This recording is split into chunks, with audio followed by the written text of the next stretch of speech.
Florida's rich boxing history, different parts of the state at different times have been hubs of boxing activity where a number of great fighters have come from at one time. In the 20s and 30s, Tampa was the place to be for boxing. The 50s and 60s, even into the 70s, it was Miami Beach, the golden years. In the 90s and the 2000s, the Florida Panhandle, specifically Pensacola. Pensacola saw an explosion of great fighters. One of the favorite boxing sons of Pensacola is our next inductee. He was born on December 3rd, 1975, right in Pensacola. He was only 8 years old when boxing came into his life, courtesy of his uncle, who was a friend of fellow Pensacola native, the great Roy Jones Jr. He quickly gained a reputation as an outstanding amateur prospect. Over the next 10 years, he racked up nearly 100 amateur bouts, winning a very high percentage. He went on the road to compete in tournaments such as the National Golden Gloves, the Junior Olympics, and the National Silver Gloves, where he was named Outstanding Boxer of the tournament. He decided to turn pro in 1996 and enjoyed a 7-year career. He ripped off a 9-bout unbeaten streak to start his career, then won 11 out of 12, dropping only a controversial decision in Las Vegas. He then stepped up in class at Madison Square Garden in New York, taking on the tough and talented John Brown. It was a tough fight, but Brown proved to be a little bit better and won a close decision. In January of 1999, he returned to Pensacola in front of his home fans and won his first belt, the IBC Intercontinental Lightweight title.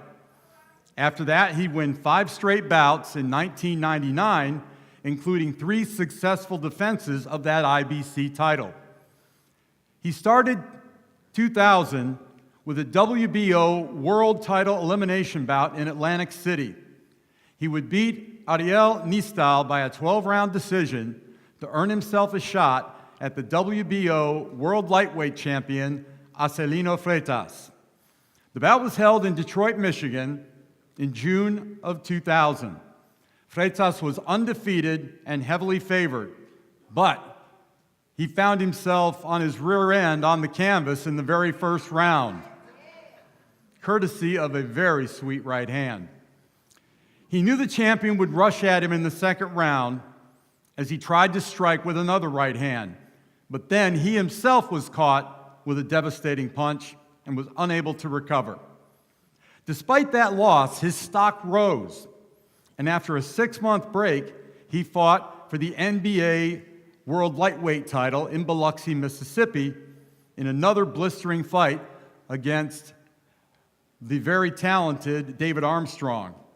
In another blistering fight, he gave as good as he got, but he was worn down. The fight was stopped in the 10th round. Still undeterred, he fought on for another year and would continue to chase that holy grail.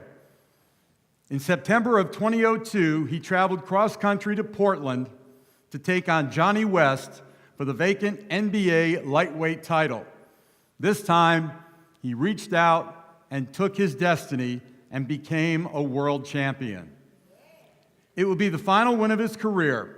After 3 straight decision losses, he decided to step out of boxing in 2003. His final record, 25 wins, 8 losses, 1 draw, 13 wins by way of knockout. He fought 9 times in his home state of Florida. These days, he works for a utility company in Pensacola and is trying to secure a building where he can open a gym for young people. He can be proud of his accomplishments and continue to be a big part of the Pensacola glory days.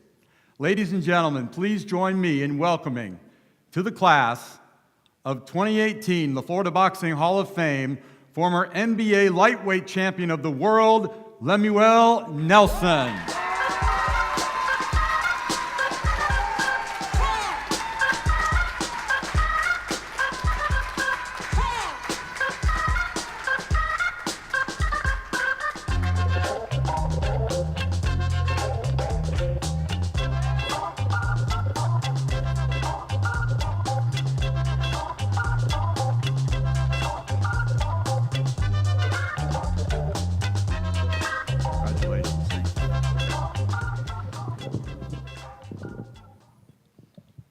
an honor, what an honor. I ain't no good speaker, but I'm up here. First of all, I want to give thanks to God. Without him, none of this would be able.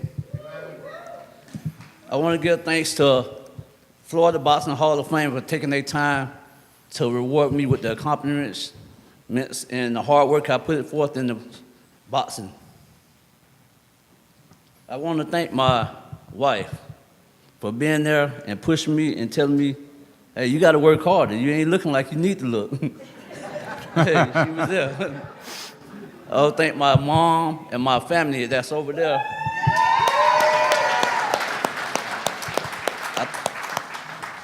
I think I'd rather get in the ring with a bear than jump in the ring with them guys over there. They're tough cookies.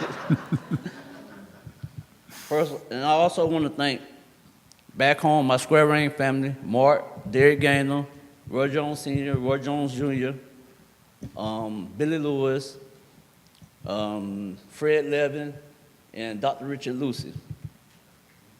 And like I said, this has been a long time coming, and when I first got the call, I was thinking they were pranking me. I said, hey, what's going on here?